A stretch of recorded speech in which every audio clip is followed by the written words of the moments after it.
Hey there, thanks so much for joining in. This is the last part. This is part 3 of the 3-part weekly series all about intermittent fasting. Today, we are going to focus in on how to make intermittent fasting a lifestyle. And what I have seen women that have been able to successfully incorporate this in their lives, what they have learned about intermittent fasting and making this a lifestyle. I also use intermittent fasting as a lifestyle as well. If you've missed out on part 1 and 2, make sure you don't miss them. Go back to them. There's some great information all about the science behind intermittent fasting, specifically for perimenopause and menopause, and just simple tips on just how to get started quickly to start your quick weight loss today. Okay, but in part 3 today, we're going to focus in on how to make intermittent fasting a healthy lifestyle and 3 main ways that I see women incorporating this and using this in their lives. But before we dig in, if we've not met yet, nice to meet you. I'm Nicole Dalton. I am a family medicine physician assistant for over 20 years now with a focus on women's health, lifestyle medicine, and medically helping to run and manage a weight loss clinic.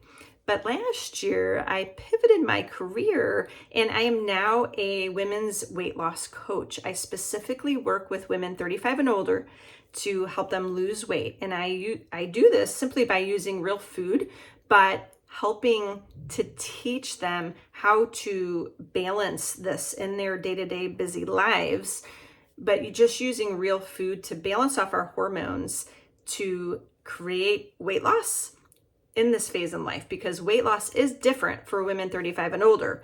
And I would love to talk with you and hear your story. I offer a free 30-minute health coaching breakthrough session that I would love to talk more with you and hear your story. So please join me for your free call. I will link that in the show notes to schedule that. And if you've not joined us over in Facebook, in my free community, it's called Weight Loss for Midlife Women. Please find us there. We invite you to join us, other women, hundreds of women supporting each other through this weight loss and health journey through midlife. So please come and join us. That link is in the show notes. So let's dig in, okay? So how to use intermittent fasting as a lifestyle.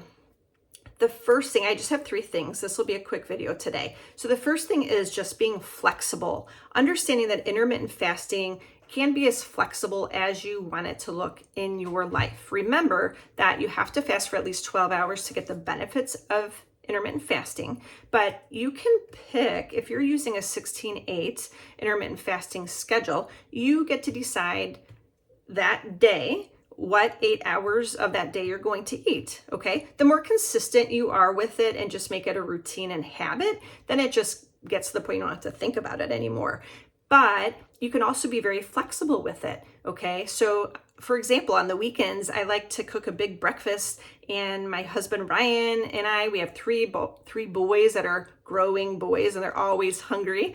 And by the way, funny thing to mention, so when I struggle with my weight during perimenopause years, I also noticed that I was just kind of eating more through the years because they were growing and getting bigger and eating more. And I didn't even realize that I was just simply eating a bit more until I stopped and looked at my behaviors around food and got curious about why I was gaining the weight through perimenopause. That was just one small piece of it. But so just pay attention to also how much you're eating during your windows. You should be eating all of the nutrition your body needs in that intermittent fasting window, okay? So don't forget that either. It has to be real food, ideally grown from the ground, a whole food plant-based diet. Like that is the healthiest way that it has been shown through the blue zones and through lifestyle medicine to eat. So you want to make sure you're eating all real food during your eating window, but it can be as flexible as you want it to be.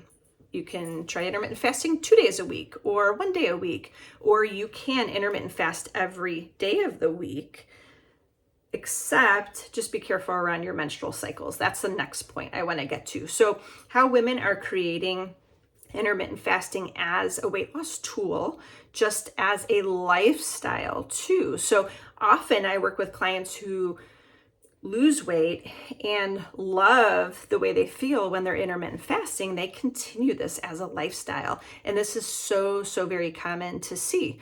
So, but one thing to keep in mind is our menstrual cycles. So if you are perimenopausal, you've not gone through menopause yet, and you are still having cycles, you don't want to push your fasting window that week before your period, okay? Because what happens there, the week before our period, our body is encouraging us to slow down, do lighter exercise. We tend to crave, who hasn't craved carbs or chocolate their week before their period, right?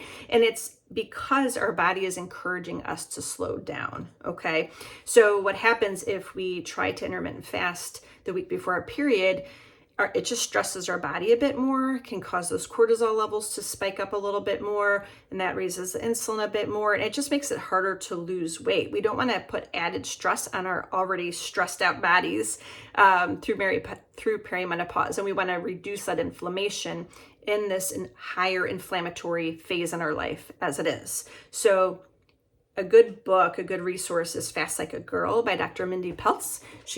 You can read this book and really get in depth with all the different ways to fast and some great topics about how to cycle with your menstrual cycle. So that is one piece. Now, if you're a postmenopausal woman, you don't have to worry about your cycles. So you can simply intermittent fast every day and just continue that as a lifestyle, okay? And the third piece of making this a lifestyle is plan for your hunger, okay? So women, as you are getting ready to intermittent fast and starting this journey, you've got to plan for your hunger, because as you're tweaking and adjusting the time that you're going to start eating, your body is going to freak out a little bit, and your mind and your body is going to say, oh my gosh, it's 9 o'clock, you need to eat, right? You might have that hunger cue, which is more of an emotional cue for the time cue, okay? Or listening to the physical versus the emotional hunger cues will be important here, and plan for your hunger, okay? So I always like to describe physical hunger as coming in waves, right? Like we start to get hungry, but shoot, if I just couldn't get to my meal, or if I'm a little late getting to a meal, our hunger kind of fades, kind of like the wave of an ocean, okay? But emotional hunger tends to come on quickly, okay? It usually hits us hard, like, oh my gosh, I've got to eat now, and if I don't eat now, I'm gonna die or freak out, right? So emotional hunger comes on quick. So you want to just pay attention to those hunger cues. Ask yourself, am I really hungry? If you are, then just eat. You don't have to push that eating window further. But if oftentimes we find that it's more that emotional hunger, because we're used to that routine and habit of a specific time or a place, or maybe we're stressed or bored. So have a plan for your hunger. Lots of water is good. Just getting out of the kitchen is good. And going for a walk, just giving your body about 5 to 10 minutes to really do something else and distract your mind from that hunger will help you push that fasting window a little bit longer if your goal is to reach that 16 hours of fasting, okay?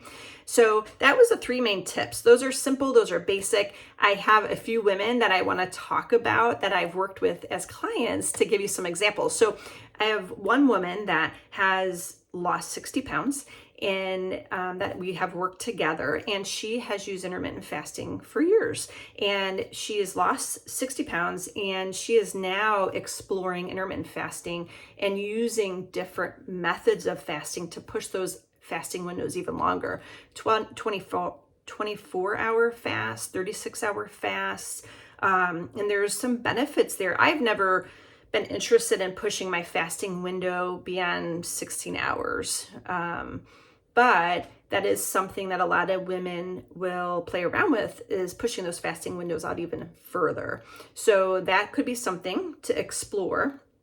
But I also have another client, if you can relate, that she was like me initially. Like, she's like, we have to eat breakfast. This is the most important meal of the day, and you can't miss it, right? And I used to preach that, I think. But she slowly started working with intermittent fasting and really felt like initially she couldn't, because she has a full-time job. She is physically working with patients as a physical therapist, and she felt like she absolutely needed to eat breakfast every day. And she was so surprised that after a few days of intermittent fasting, how easy it was, and the improved mental clarity and the increased energy that she found with intermittent fasting. So, and the last client example I have is she is a cyclist and does a lot of cycling. She'll go out for 50-mile rides, has large 100-mile rides on the weekends. And in her training, she really working together with her weight loss too. She was really not interested in doing intermittent fasting initially, because as an athlete, we do have to pair that nutrition a bit differently to make sure we're fueling appropriately with all that exercise in there. So, but there's so much good evidence too with, I've read some stories on Olympic female athletes that will use intermittent fasting and use that according to their cycles, and they use it for their training too. And so intermittent fasting can be for you. You just have to be open to it and ready to give it a try, because it's a great tool for weight loss, but all of these other benefits that we see from intermittent fasting, it's so worth trying. But don't miss out on part 1 and part 2. Go back and watch those as well. And I would love to hear from you. Please comment, please hit like and subscribe if you have found this video helpful. And I would love it if you shared this with another woman that you know that could find benefit from listening in about intermittent fasting.